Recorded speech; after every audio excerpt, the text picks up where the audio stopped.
A very good morning to all of you.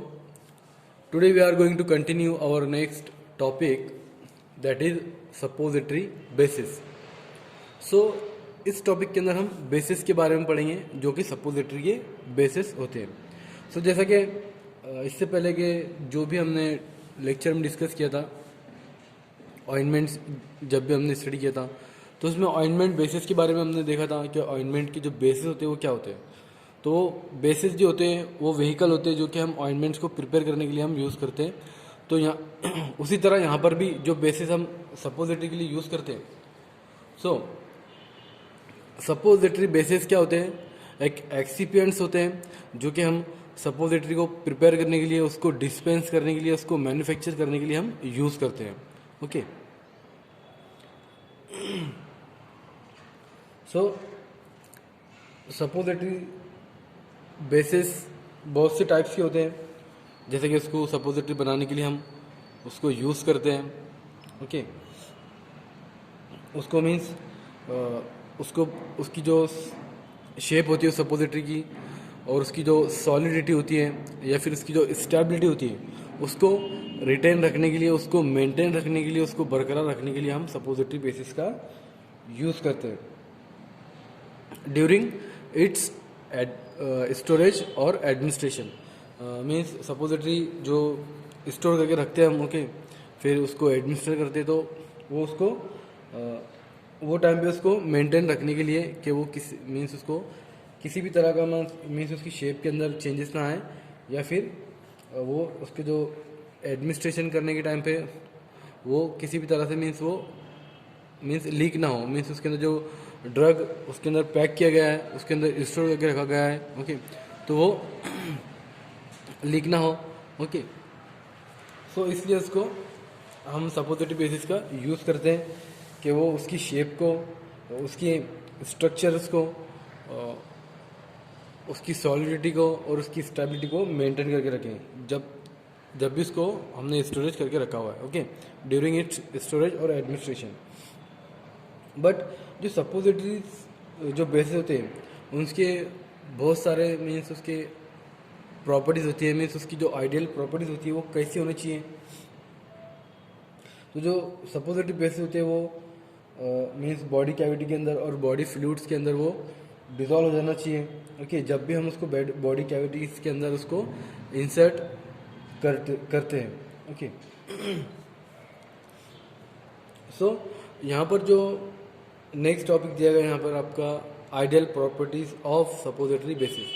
Means suppository basis जो भी हम suppository को प्रिपेयर करने के लिए उसको यूज़ कर रहे हैं, ओके, तो वो किस प्रॉपर्टीज़ की होना चाहिए. मीन्स उसकी कौन कौन सी प्रॉपर्टीज़ होना चाहिए. ओके.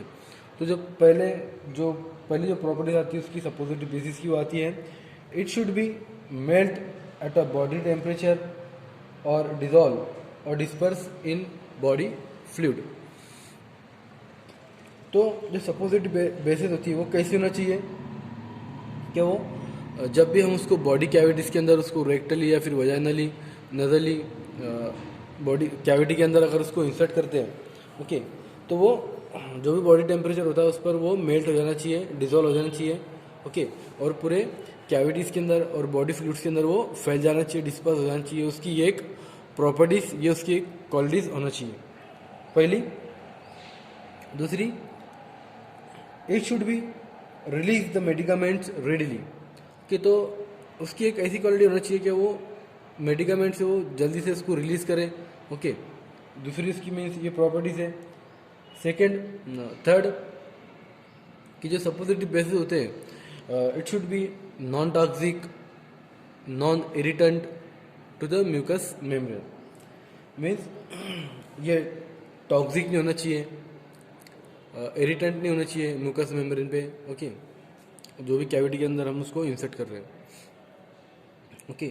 देन फिर नेक्स्ट उसकी प्रॉपर्टीज आती है कि it should be stable on storage. जब भी हमने इसको किसी भी टेम्परेचर पे इसको स्टेबल करके रखा है, ओके, तो वहाँ पर स्टेबल होना चाहिए. ऐसा नहीं कि मीन्स हमने इसको रखा है और वो रूम टेम्परेचर पर भी वो मेल्ट हो जा रही है, पिघल जा रही है, तो ऐसा नहीं होना चाहिए. उसकी मीन्स उसकी ऐसी क्वालिटी होना चाहिए, ऐसी प्रॉपर्टीज़ होना चाहिए कि वो जब भी हम उसको स्टेबल करके रख मीन्स उसको स्टोरेज करके रखते हैं किसी भी कंडीशंस पे, तो वो वहाँ पर स्टेबल होना चाहिए। नेक्स्ट प्रॉपर्टीज आती है उसकी, it should B compatible with large number of drugs. Means suppository basis के अंदर बहुत सारे ड्रग्स है, ओके, जैसे कि हम लेयर्ड सपोजिटरीज बनाते हैं, तो तब वो बहुत से जो ज़्यादा अमाउंट के अंदर ड्रग्स होते हैं, मेडिकामेंट्स होते हैं, तो उसके साथ वो कंपेटिबल होना चाहिए।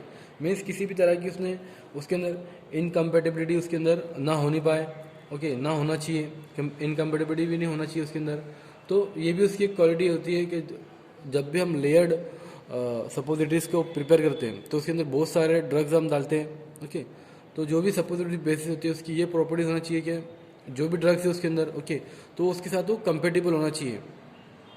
ऐसा नहीं कि उसके साथ में वो रिएक्शन कर ले रही है या फिर इनकम्पेटिबिलिटी प्रोड्यूस हो रही है उसके अंदर सपोजिटरी के अंदर, तो ऐसा नहीं होना चाहिए उसके अंदर, ओके। नेक्स्ट उसकी प्रॉपर्टीज आती है फिर, it should be easily moulded, okay, and not adhere to mould. और जो सपोजिटरी बेसिस होती है वो इजीली मीन्स वो मोल्डेड होना चाहिए, जब भी हम उसको मोल्ड करते हैं, पिघालते हैं, ओके, तो वो इजीली मोल्ड होना चाहिए, ओके, ये उसकी प्रॉपर्टीज होना चाहिए। Then not adhere to mould, और जो भी साँचा है जिसके अंदर हम उसको मोल्डिंग कर रहे हैं, ओके, जिसके अंदर उसको हम मेल्ट कर रहे हैं, तो वो चिपचिपी नहीं होना चाहिए, मीन्स वो स्टिक ही नहीं होना चाहिए कि वो मोल्ड पर उस पर चिपक जा रही है, उसके अंदर उस पर स्टिक हो जा रही है, ओके, तो उस पर वो मोल्ड पर है जो भी साँचा है उसका, उस पर वो स्टिक भी नहीं होना चाहिए। ये भी उसकी क्वालिटी हुई, ओके। नेक्स्ट आता है, it should be good in appearance, और जो भी सपोजिटरी बेसिस होती है वो देखने में अच्छी होना चाहिए कि अगर हम उसको सपोजिटरीज बनाने के लिए यूज़ कर रहे हैं तो जो भी हमारी सपोजिटरी बनेंगी तो वो अच्छी मीन्स ट्रांसपेरेंट और ऐसी मीन्स ट्रांसपेरेंट जैसी दिखना चाहिए, अच्छी दिखना चाहिए, ओके,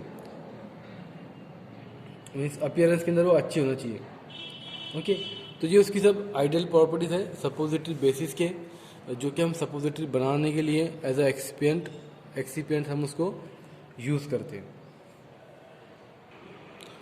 देन नेक्स्ट आता है फिर आपका classification of suppository basis, okay. तो क्लासिफिकेशन ऑफ सपोजिटरी बेसिस में उसको तीन मेजर कैटेगरी के अंदर उसको सपोजिटरी बेसिस को कैटेगराइज किया गया है। पहली क्लास आती है उसकी फैटी बेसिस, ओके, दूसरी आती है वाटर सोल्यूबल बेसिस और वाटर इमिसिबल बेसिस जिसको हम बोलते हैं। देन थर्ड लास्ट आती है इमल्सिफाइंग बेसिस। सो जो फर्स्ट क्लास होती है सपोजिटरी बेसिस की होती है फैटी बेसिस। सो फैटी बेसिस में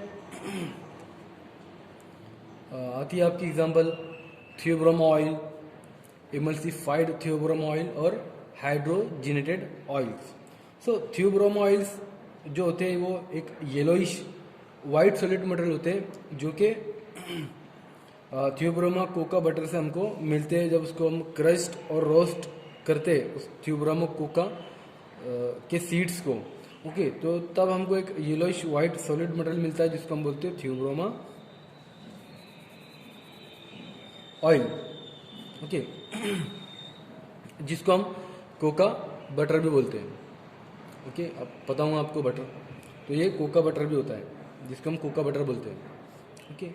और इसका जो मेल्टिंग पॉइंट होता है, ओके, वो 30 to 35 डिग्री सेल्सियस पे ये मेल्ट हो जाता है थियोब्रोमा ऑयल, ओके। बट जो थियोब्रोमा ऑयल से वो बॉडी टेम्परेचर पर भी वो मेल्ट हो जाता है और वो रिलीज हो जाता है, रिलीज कर देता है मेडिकामेंट्स को, और जिसकी वजह से उसका रैपिड एब्जॉर्प्शन होता है, ओके।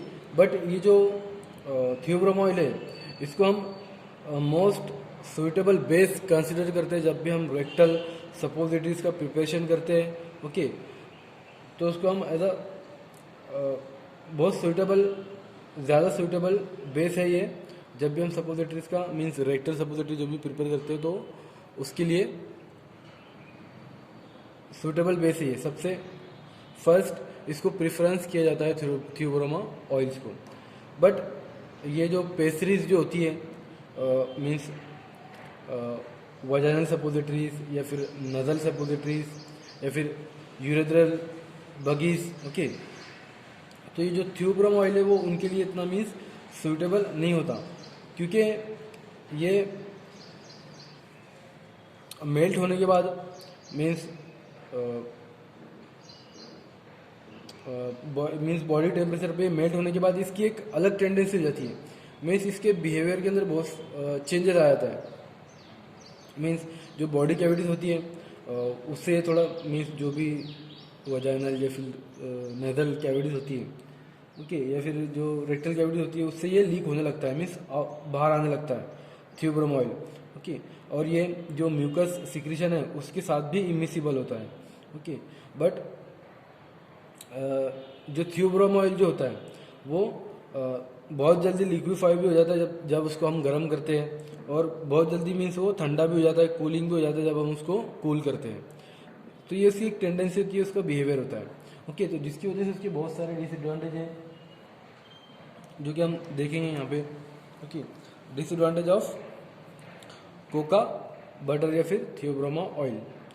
सो फर्स्ट डिसएडवांटेज ये आता है इसका कि ये हमको एक पॉलीमॉर्फिज्म फिनोमिना शो करता है थियोब्रोमा ऑयल या फिर कोका बटर।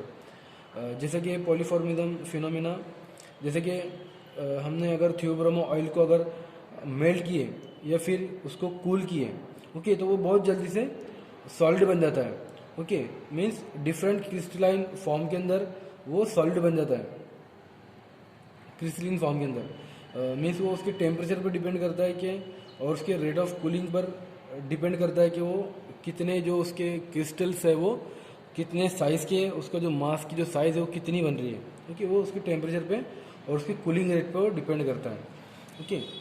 बस उसका जो दूसरा डिसएडवांटेज जो होता है वो बहुत जल्दी से मीन ये रैंसिड हो जाता है और मेल्ट हो जाता है वार्म वेदर के अंदर, मीन्स बहुत जल्दी ख़राब हो जाता है। मीन्स उसको बोलते हैं ना रैंसिड, मीन्स बासी, बहुत जल्दी बासी हो जाता है ये वार्म वेदर पे, मीन्स गर्म माहौल के अंदर जब भी मेल्ट होता है तो, ओके। और इसकी मीन्स एक जो थर्ड इसका डिसएडवांटेज आता है वो ये आता है कि इसकी एक अलग टेंडेंसी होती है कि ये जो भी मोल्ड होता है, जो भी साँचा होता है, ओके, उसकी साइड्स पर ये चिपक जाता है। जब भी हम इसको सॉलिड करते हैं, उसको मेल्ट करने के बाद उसको जब हम कूल करते हैं सॉलिडिफाई हो जाता है ना, तो तब वो उसके साँचे पे चिपक जाता है, तो उसकी एक टेंडेंसी हो जाती है उस साँचे पे स्टिक होता है। नेक्स्ट डिसएडवांटेज आता है इसका कि ये लीक कर देता है बॉडी कैविटीज से। जब भी इसको मेल्ट करते हैं हम या फिर वो बॉडी टेम्परेचर पे जब भी मेल्ट होता है तो ये लीक होना वहाँ से स्टार्ट हो जाता है बॉडी कैविटी में से। बट ये कॉस्टली भी होता है थोड़ा, बट ये जो बॉडी फ्लूइड्स होते हैं उसके साथ ये इमिसिबल्स होता है। तो ये उसकी डिसएडवांटेज है थियोब्रोमा ऑयल की या फिर कोका बटर्स की। देन फिर नेक्स्ट आता है आपका emulsified theobroma oil fatty basis.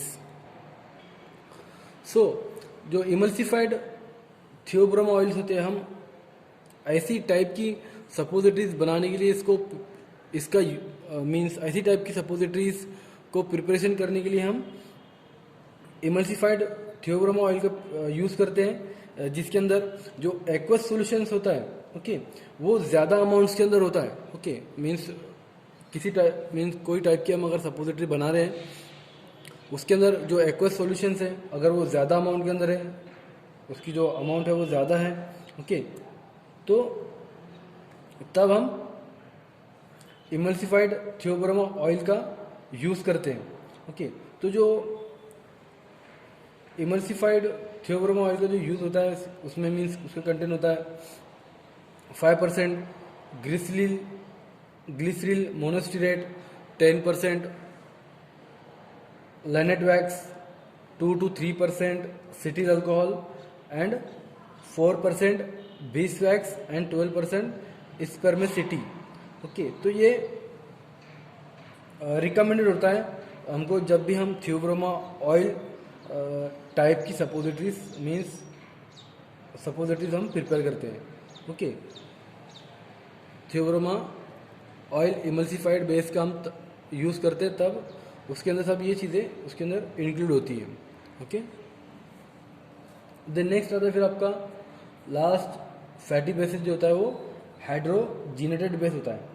Okay, तो जो हाइड्रोजिनेटेड ऑयल्स होता है जो कि फैटी बेस होता है, वो हमको जो बहुत सारे वेजिटेबल्स ऑयल्स होते हैं जैसे कि arachis oil, cotton oil, cotton seed oil, coconut oil, palmitic, palm oil, तो इन सब ऑयल का जो हाइड्रोजनेशन होता है, ओके, मीन्स हाइड्रोजनेशन आपको पता ही होगा कि जिसके अंदर हाइड्रोजन एटम के जो पेयर्स होते हैं उसका एडिशन होता है मॉलिक्यूल्स के अंदर।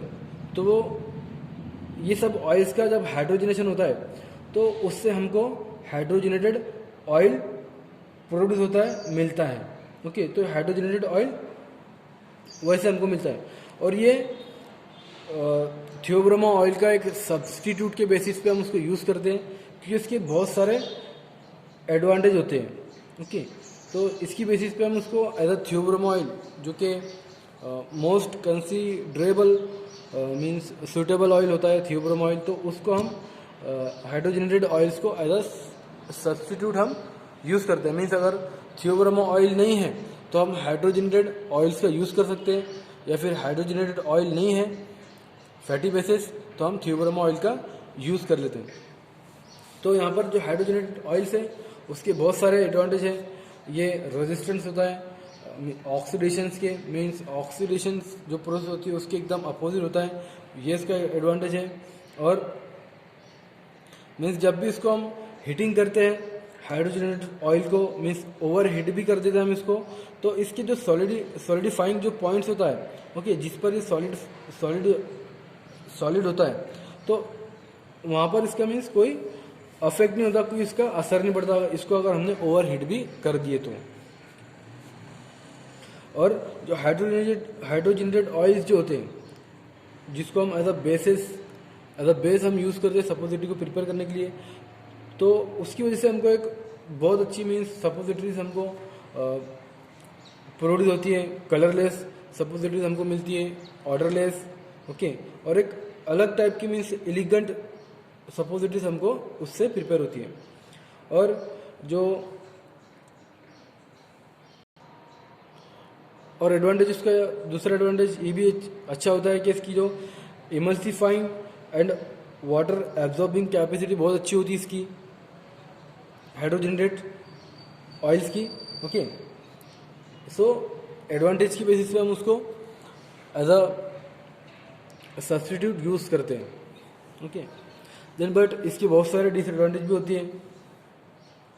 कुछ डिसएडवांटेज ये होते हैं उसके कि जो सपोजिटरीज जो होती है जो कि हम हाइड्रोजनेटेड ऑयल का यूज़ करके हम उसको प्रिपेयर करते हैं, तो क्या होता है कि वो बहुत जल्दी से मीन्स वो ब्रिटल, जब भी हम उसको फ्रीज़र के अंदर उसको हम रखते हैं, ओके, तो बहुत जल्दी ब्रिटल हो जाता है। मीन्स वो रैपिड कूलिंग की वजह से वो बहुत जल्दी ब्रिटल हो जाता है। ब्रिटल मीन्स थोड़ा टफ हो जाता है, बट इतना टफ होता है कि वो इजीली ब्रेक हो जाता है। ओके, तो ऐसी मीन्स उसकी एडवांटेज होता है कि मीन्स कूल होने के बाद फ्रीज़र में रखने के बाद ये ऐसा उसकी टेंडेंसी ऐसी हो जाती है। ओके, उसका बिहेवियर। बट इसका एक डिसएडवांटेज ये भी होता है कि जब भी हम इसको मेल्ट करते हैं तो ये ज़्यादा फ्लूइड जैसा हो जाता है as compare to theobroma oil जब भी हम इसको मेल्ट करते हैं, जिसकी वजह से क्या होता है कि जो इसके अंदर जो भी मेडिकामेंट्स और जो भी सब्सटेंस ऐड होते हैं, मिक्स होते हैं, तो उनका जो सेडिमेंटेशन रेट जो होता है वो बढ़ जाता है।